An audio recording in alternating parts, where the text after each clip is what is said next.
Sean. Marco. We are here to deliver a message from the RSA conference team.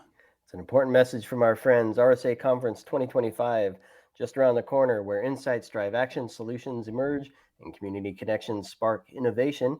You'll be there. I'll be there. We invite everybody else to be there April 28th through May 1st. You can secure your spot at rsaconference.com/ITSPMAG25. That's ITSPMAG25. See you all there. I'll be there. See you there.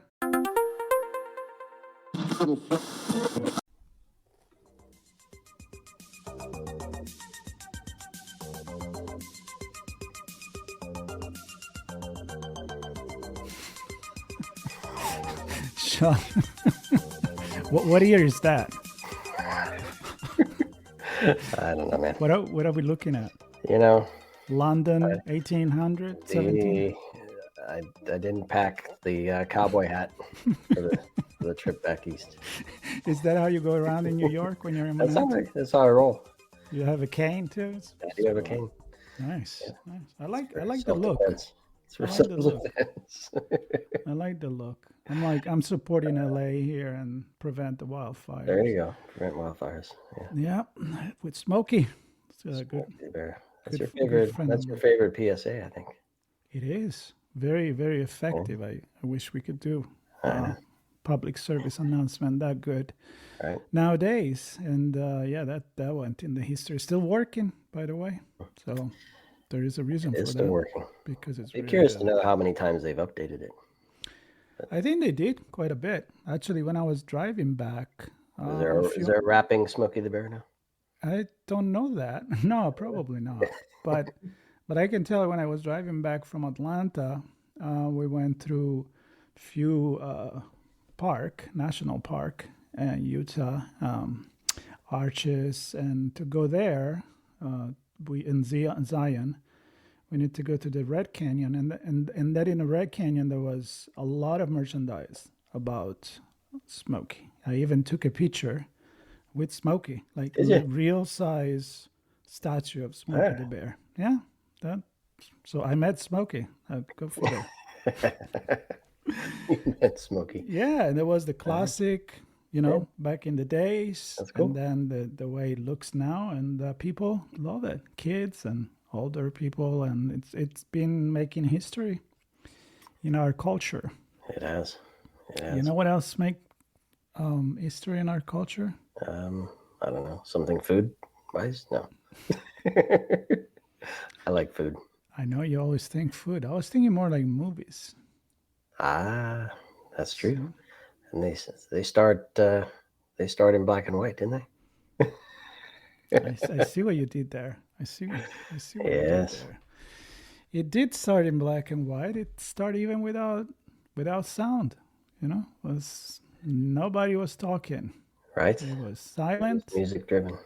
And remember that. It wasn't even the music in the film earlier. There would be somebody sitting in the theater on some kind of an instrument, I guess an organ, a piano, or whatever it was. And they will play music according to what was shown on video. And that's pretty cool. It is pretty cool. I think certain I've told you about it. We may have even briefly talked about it on an episode before. But in Malibu, I went to an evening at somebody's house, somebody famous. I'm not going to mention the name, but did you sneak in, or you were invited? I was invited to this one, and there are sneaking in versions of different stories, but this one was a proper invite, and it was a silent film.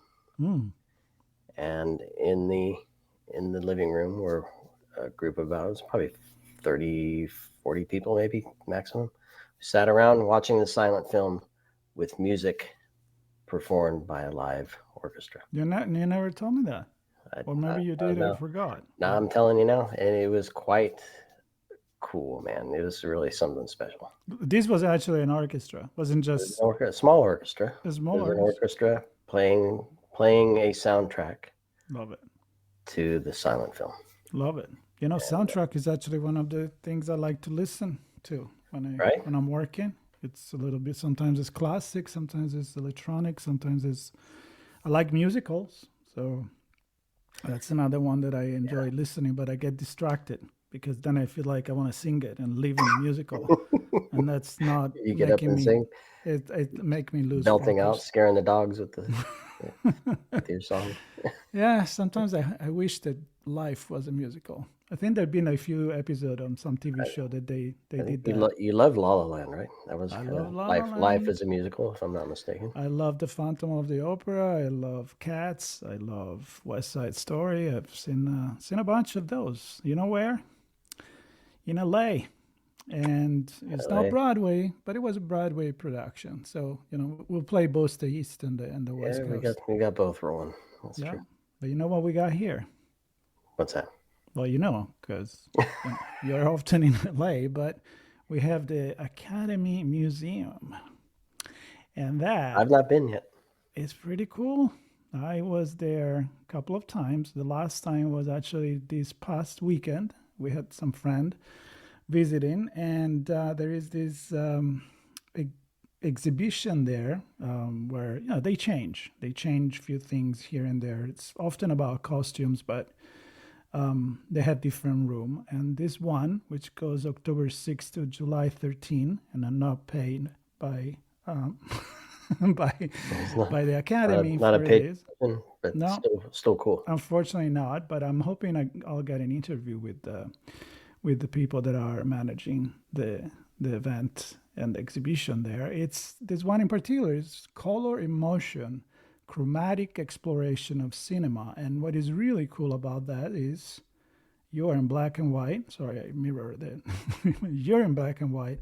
I'm in color because this is all about the experience and the different psychological approach, the way that you film, lighting, direct, when you film black and white or in color. And in particular, this is the going from silent movies to actually that were often, well, all of them in black and white.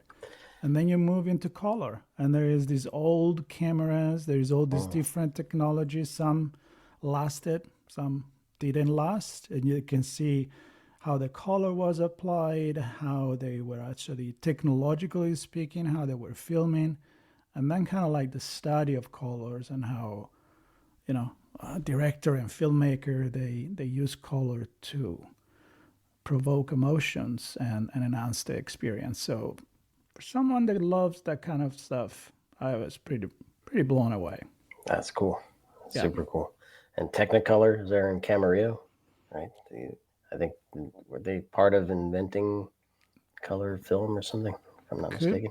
Could be. I don't know. But the interesting thing, and I don't know where we're going to go with this topic and conversation, but I mean, we started black and white in film and photography for that matter, right? And then moved to color. And then I think as a general rule, maybe I'm oversimplifying here, but when new stuff, current modern stuff is done in black and white, a lot of times it's done to project a time of the past. But I often feel that, because I shoot photography as well, I often feel that the black and white or the monochrome not just brings us back in time, but it could also present a different view, right? It gets you to focus on different things like shadows and maybe what's around the subject, or maybe the expression on the subject's face, where if it's in color, you might focus on the color of the shirt or something like that. So I don't know. It's an interesting thing for me to think about black and white and color. There is an art, I think, in that. In certain cases, because there was no option. Another case nowadays could be an option. I mean, I went to see, still in LA a while back, an exhibition about Ansel Adams, talking about incredible lighting and black and white photography, and it just and landscapes, which are my favorite. Yeah, landscape. I mean, it just blows you away, and it's just black and white. I mean, I love black and white. It's really, really cool.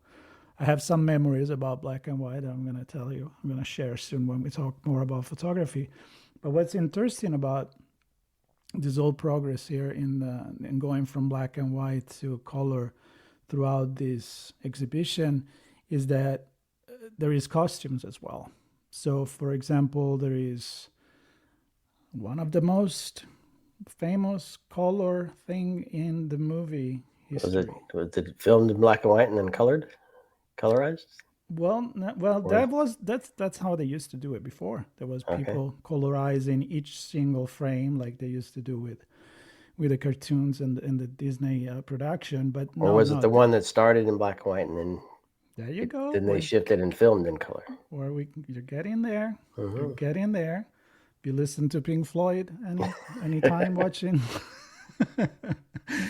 The Wizard of Oz, yes. and you get to the museum, and one of the last thing when you talk about costume, like the green of the Joker, and the way that it applies the light, or the study of certain other color like pink and yellow, when there is a portrait of a queen, Queen Elizabeth, I believe, and then there are many others. Even the jacket from The Shining, from Jack Nicholson in that movie, but that's the sleepers from Dorothy. And the funny story is that they are red, but originally in the book they were silver. They turned it red because they wanted to use the color as much as they wanted. So the red on the yellow brick road. I mean, that movie was celebration of colors. Of the color, yeah. And it's just amazing. Everything is so shiny the moment that Toto we're not in Kansas anymore, and and it just blows your mind. So you actually get to see that kind of stuff. But that's cool. Again, talking about going from black and white to color, we touched on Ansel Adams, and I think we're not videographer, nor me, nor you, although we do watch movies, but we do have some fun with photography, you in particular. So, I think we both do. I think in different ways, but we certainly both do. Yeah. So do you ever do black and white? I have not shot in black and white, but I find that some of the photos I capture work really well in black and white. When? Is that like landscape, portraits? Yeah, sometimes landscape. It's really where, kind of to my point earlier, where there's one that I took of, I don't know which building it is here in Manhattan, but there's one I took that had two or three cones, like street cones, sitting on the sidewalk. Oh, I think I remember that. And then the building has a bunch of square openings. Some have glass, some don't. And one version of it had the cones, and they're yellow cones, not orange. But one version had the cones in color, and then I turned it into, and the rest of it kind of was in black and white, just because that's the color of the building. And you don't really see the sky. So I turned it black and white, and it gives it a totally different feel. And you don't, when it's in color, your eyes draw to the cones. And when it's not, your eyes are free to see the whole thing. And so in my post, actually, I have to look it up to see exactly what I said, but the basic gist of the question is, what do you see when you look at this? Yeah. Some people see the cones, some people see the squares, some people see the angles, some people see inside the building, some people see the outside the building. That's really cool. And because it's in black and white, you have, at least in my opinion, in this particular shot, you have the opportunity to see more than what I would want you to see if I put the cones in yellow. So here's a good question, because when we do the digital photography and then we put it in Photoshop or any other program, it's easy to play around with it. But I'm wonder if you had only black and white, what would your approach to that particular picture would be different? I think the answer is yes, because I feel like if you just see in black and white through the eye of the camera, I think you see something different. Like you said, maybe you concentrate more on the lighting, maybe the shadow, and instead in color, you go to the bright object that may be the cone in that Right. case. I think it changed the way that you approach photography when. Yeah. Yeah. Lighting of the subject, lighting behind and around the subject.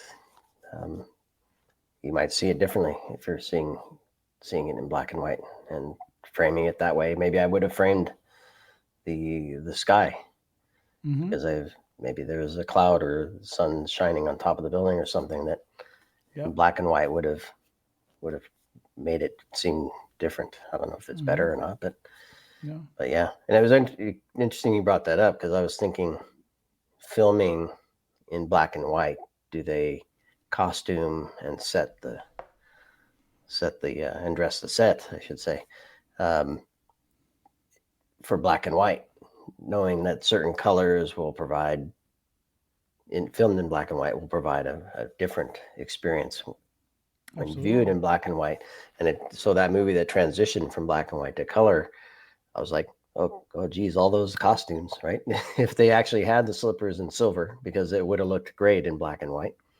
And then now those slippers, they wanted to take advantage of the color. Now they're red. Does that mean a whole new set of slippers, that all the costumes that have to change? I don't know if they talked about any of that in the display or not. But well, there's nobody really walking you through that. There's like small tags that you can read when you look at a camera or you look at a certain kind of technique to another. And there is, for example, one, it's more about experience it without too much explanation. Then you can go back and do your research. But that is more an immersive in general. Like you usually walk into a dark room with just the right lighting goes on the costumes, the right lighting goes onto certain part of the exhibition. There is an area where they talk about the use of the neon lights that sometimes you see in movies, especially if it's like sci-fi or something a little bit more futuristic. So you see those blue and red and yellow and how it's just like the discovery of how storytelling becomes also the game with the colors. Like colors itself kind of change the way you tell the story. It's kind of like the same thing in the photography. And they've always done that. I mean, there is one example that they look at really old silent movie from like the 1920s, I believe, and or maybe even earlier than that. And even at that time, they were still choosing certain film that was a tiny bit yellow or a tiny bit blue or completely dark or grayish, according to what time of the day they wanted to represent. Like if it's a sunny, bright day on the beach, they will use a little bit of yellow. And now it seems kind of stupid, but at the time, it was probably kind of like, wow, this is the future, right? And so colors, it was kind of something I feel like they were trying to achieve, because we look at the world in color. And I feel like the directors and the cinematographer being able to then say, well, I can portray what I see and tell the story the way I see it. I think it made a really, really big difference. Yeah, and I think, with technology now, of course, you can take something black and white and make it color, right? You can take one color and change the color. You can easily turn something color into black and white. You can highlight an item within a scene, and everything's black and white except for that item. I actually captured a shot in Central Park a few years back where it was a gray autumn day, nearly winter. So it was kind of chilly. People had coats on and things like that. And it was fall, autumn, fall. So the trees, many of them were yellowish. The leaves were turning yellow and starting to turn orange and red and other colors. But the majority of them are yellow. And it was kind of grayish out. Walking, it was on the main road, or the main circle that circles Central Park on the road. And a crosswalk and a stoplight turning yellow, and a lady in a yellow what do you call it? Rain jacket. So these, I didn't have to do anything. It just captured the yellow with the yellowish, with the yellow light, and everything else was just kind of gray scale already because of the weather, and the ground of the sky was gray, and the ground was grayish black, and so the yellows popped on their own. Yeah, it was pretty cool. That's magic because it's real. Like I used to do those effects when I used to do a lot of stuff in Photoshop, and it's like, make a mask on maybe a yellow umbrella or anything like that. I think we did an ad together. We did do that. It's just like ring a bell. I think there was a sheep ad too. There was a sheep ad too. The sheep were numbered. Yes. And colored. And colored. That. Yes, so they were. Look at that. We're reconnecting things. But I think what I was trying to say is the fact that you actually didn't have to do it in post-production. You did it on the spot. And I think there is something about the natural occurrence of that. And it's pretty cool when those kind of things happen. Yeah. It's even more cool when you connect. For it. You have to be, at least from, I don't want to speak for other people, but I feel one has to be open to see it, right? Present to see it, not thinking about something else perhaps. And then I think it's something special to recognize it as a moment as well. And I know it's your favorite question to answer that. So is there more value, again, into something that is not digitally manipulated versus something that is 100% real? And then we can go into, well, that's real too, but I don't want to go there right now. That's for another show. But the fact that, and I think I want to say this because I know we kind of talked about eventually touch, and then maybe next time we talk about analog and digital cameras and that kind of technique where with the film you get what you get. You get what you take. And with digital, then the old manipulation started. So in a digital world where everything is possible, artificial intelligence, then is there more value into say, I'm going to put a lot of time to get it right instead of thinking, I can always change? Because that's the way I think. When I shoot, I want the right frame, but the way it's going to look, that depends on Photoshop or something else. But a real photographer, I think, doesn't think that way. And I'm not a real photographer. So. There are extremes. I've seen a lot of art shows here in the city, and I think art is in the eye of the beholder, beauty is in the eye of the beholder, value is in the eye of the beholder. I can see, so there's the shots captured as it is. It's produced, printed, and displayed as it is. I think there's tremendous value in that. Then there are photographers that spend hours and multiple cameras and multiple frames and multiple shots and a lot of technology to produce a piece that is the size of a 5-story building in high res, full of brilliant color.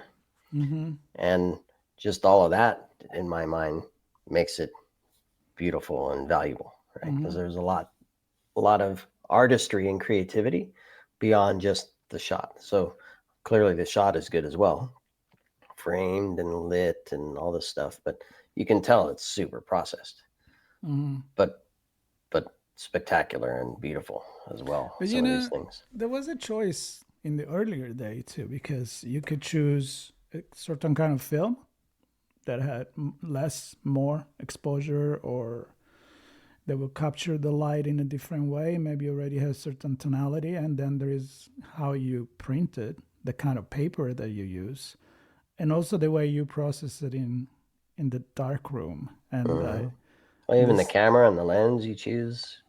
Exactly. So there is always a choice. Yeah.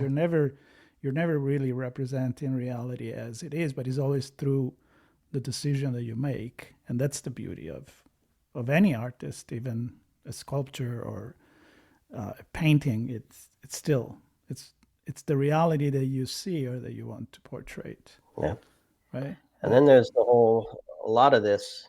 I mean, even film, they do multiple takes, and presumably in the building is not going to change much. Maybe the lighting on the building might change. The sun, a landscape scene is not going to change too much. Might look different in the fall than the winter and in the spring. But generally, it'll be the same. You might capture the sun at a different point in time to capture a moment. But then there's things like movement. Like I've done a lot of red carpet Mm. and Oh, movement is a bitch. sport photography, where Oh. you need a fast lens and a fast camera, and boy, you better hope you have it focused and the lighting's good and you framed it properly. And shooting through a cage at an MMA is quite interesting, because a lot of times you might capture the actual cage and not the subject beating the crap out of somebody else. But so a lot of the moment, especially when there's a lot of movement involved, you have to be prepared for that too, and understand what you're trying to capture and when it's the right time to press the button. And do you capture one shot or 10 at the same time? Can your camera handle that and shoot the next one at the next moment that matters? So it's a lot of things to take into account. Yeah, it's that right moment, and that's kind of something that we could touch on to prepare for our next, or maybe in a couple of episode conversation. Yeah, again, the digital versus the analog, because sometimes it may be luck, especially when you do some fast movement. It's like, oh, I can't believe I got that shot. Other times you kind of prepare it. But what I'm thinking now is, like, nowadays you just shoot on repeat, right? Like 30 frames in like 1 second. Then you look at it. Nope. Okay, this is a good smile, or this is a good walk on the catwalk, or this is a good jump of a horse or a run, and that kind of stuff. But I was in Berlin not too long ago, and I was staying very close to where the memorial for the wall is. And it's, first of all, it's an experience that everybody should have and make you think. But they have this huge photos on the buildings. I mean, they're not photos, they're printed pretty much on the buildings in black and white. And there is one that's very iconic, is this Eastern German soldier that escaped before the actual wall. Because before being a wall, it was actually, more like a fence, a metal fence with the. Anyway, this guy is escaping. It's running, and there couldn't be a more perfect shot. I mean, the expression on his face, the position of the rifle, it's like running for his freedom, and I'm like, all right, great shot. Also, I don't know, pretty, good luck too, just to frame it that exact way. And at that point, it was probably, I'm thinking maybe it took 3-4 shots, and one was just so iconic. So I don't know. I'm thinking that with the digital, it's a little too easy. A lot of people I'm gonna mix don't something want to here. hear that, but I'm gonna mix something here too. All right, go. Because context and environment also play a role, I think. Yeah. And even one's own personal frame of mind. Somebody else seeing that same shot may or may not feel and see what you saw and have the same experience. And so I think you talked about if it's digitally manipulated, or if it's a raw as it comes shot, does one have more value versus the other? I also think it depends on where it's going. So that on the wall on the side of a building near the place where it happened, very different than framed as a print inside of a doctor's office. Right. I agree. So there are galleries, there are personal displays, there are office displays. I think, and different people in those different environments experiencing it will have their own own Oh yeah, experience as well. So absolutely. I mean, it's the whole context. I agree with you. Still a great shot, yeah, nevertheless, but yeah. probably I enhanced mean, by. some end up on the cover of Time and Yeah, things like yeah. that, right? No, that one definitely it's one of those kind of shot. But yeah, it makes sense because it's even you can apply that to Did you see the one I got on Time magazine? yours. Yeah, No, you should yeah. share it It's with me. not there yet. It's Okay. coming. I hope one of yours go there. One day, one day. Oh, Sorry to cut right. you off No, no, no. Uh, well, that's another context thing, right? I mean, what I was referring to is like if you one show that I like to watch, me and my wife, when we don't have anything specific to watch, we just put Antique Roadshow on PBS, and it's usually 5 minutes for someone to understand if their painting is worth anything, their vase, maybe Tiffany or Cartier watch or Rolex, whatever it is. But you're learning history, but also you learn that the value of those antique they change in time. Like sometimes something in 2024 is worth that much, but in 2011 maybe was worth a lot less or a lot more. Maybe because the artist just died. Maybe because that time it's hot, a certain product or another. Or if you're selling an artist in the area where it maybe practiced and he was born and they depict into their painting and photography, it's usually worth more than if you go sell it somewhere that is not. Talking about context, that's pretty important too. yet. So that And it makes sense. makes me think, and I'm going to switch. It's the same metaphor, but I'm going to switch to music because I sent you a photo yesterday, last night, a picture of a harpsichord. Mm-hmm. And An harpsichord. harpsichord, precursor to the piano. Mm-hmm. It was And the pirate version. it's the black and white R. version of the piano, which is the color version. Oh, you mean because of the chromatic scale of notes that he could And kind yeah, of just give. the sound and everything. Mm-hmm. It's Yeah. not as evolved as the Mm-hmm. so, and the scales are the way it's tuned and everything, and its chromatic tuning and whatnot. And I mean, that picture, you look at that thing, you're like, that thing is a piece of junk.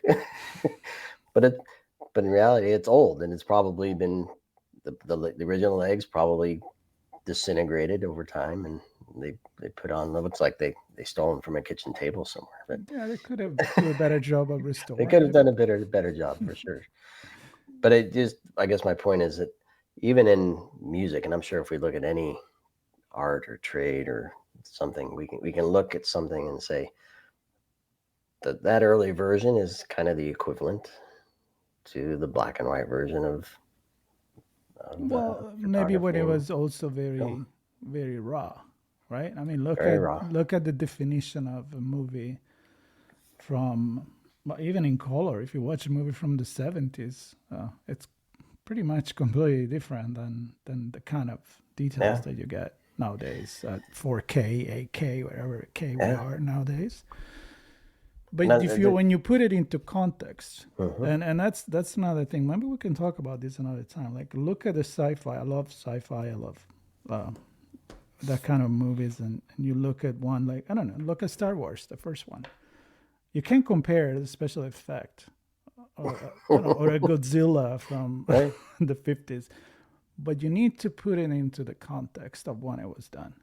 You can't just compare it with today. You need to say when they filmed this, how freaking cool was that with what they had? And a Yeah. good example to go back in black and white, I could say Casablanca. One day we decided to kind of look old movies, watch them, and I'm like, yeah, for 50 years I've never seen Casablanca except for little frame here and there.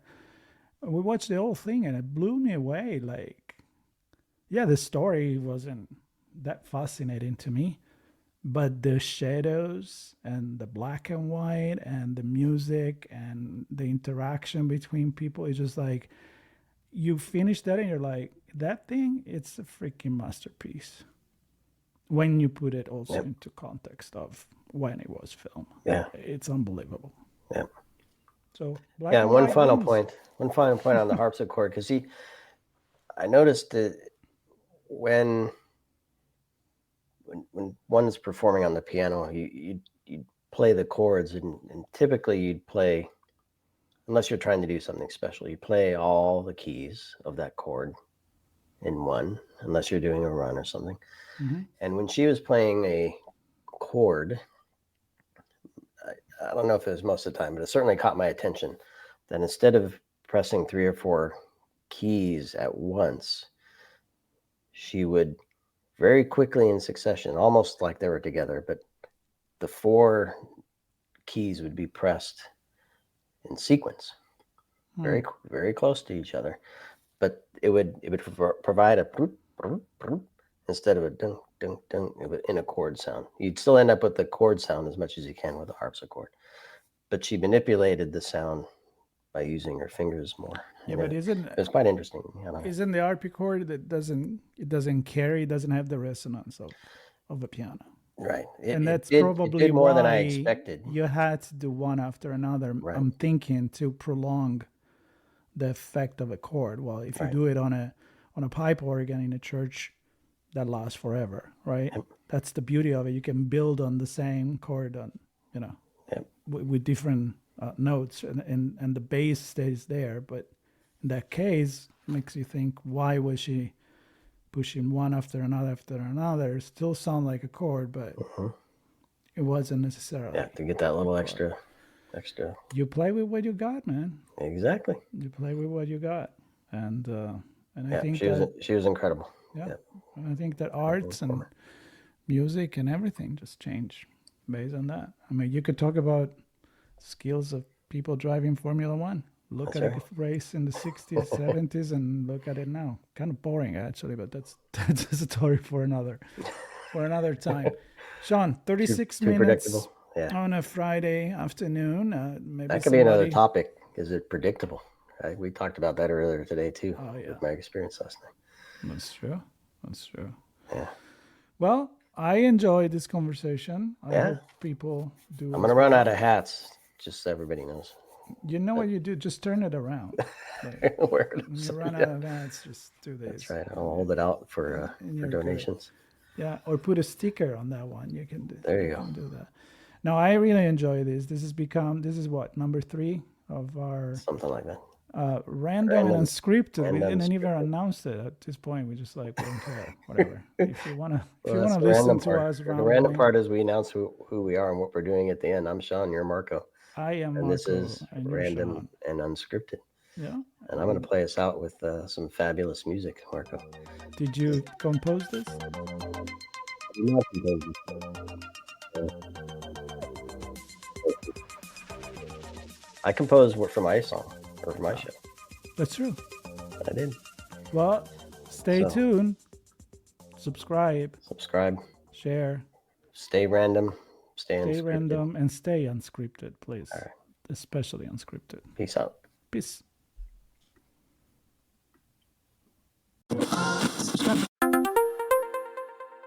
Sean. Marco. We are here to deliver a message from the RSA conference team. It's an important message from our friends. RSA Conference 2025, just around the corner, where insights drive action, solutions emerge, and community connections spark innovation. You'll be there. I'll be there. We invite everybody else to be there April 28th through May 1st. You can secure your spot at rsaconference.com/ITSPMAG25. That's ITSPMAG25. See you all there. I'll be there. See you there.